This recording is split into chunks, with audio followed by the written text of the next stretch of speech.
নমস্কার, আজ আমরা জানবো এসএমএর ব্যবসায়ী জীবনে এসিডিপি অর্থাৎ স্ট্যান্ড আপ ইকোনমিক গ্রোথ প্রোগ্রামে গ্রাম পঞ্চায়েত সুবিধাভোগী তহবিল কি বা এর লাভ কি।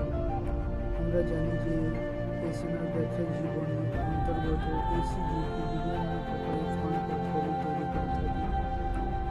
তো গ্রাম পঞ্চায়েত প্রধান সুবিধাভোগী তহবিল তার মধ্যে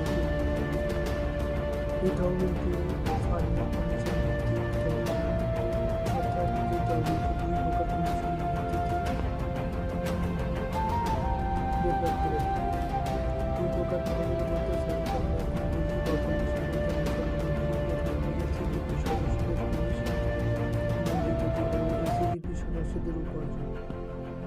প্রথমত এসিজিপি সদস্য কমিশন বলতে বোঝায় মূলত এসিজিপি একটি গ্রাম পঞ্চায়েত এলাকায় কাজ করার পরে উক্ত গ্রাম পঞ্চায়েত এলাকা থেকে তাদের এসিজিপি সদস্য পদ নিজেদেরকে তৈরি করতে হবে।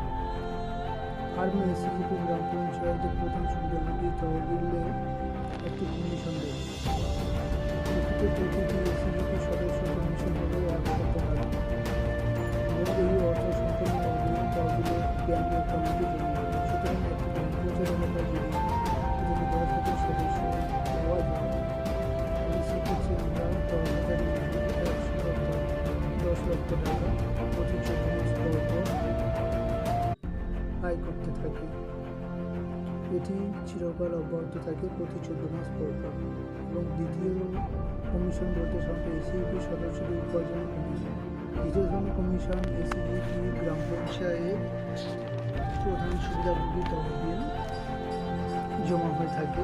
এসিজিপি সদস্যদের উপার্জন সাধারণত এসিজিপি সদস্যদের মোট সদস্যের উপার্জনের 2%। সুতরাং যদি 10,000 সদস্য পরবর্তী 14 মাসের মধ্যে উপার্জন করে থাকে 15 লক্ষ টাকা, তাহলে 30,000 ইন্টু 10,000 অর্থাৎ 3 কোটি টাকা উপার্জিত হয়ে থাকে। এটা দ্বিতীয় কমিশন। প্রথম কমিশনে 10 লক্ষ টাকা প্লাস দ্বিতীয় কমিশনে 3 কোটি টাকা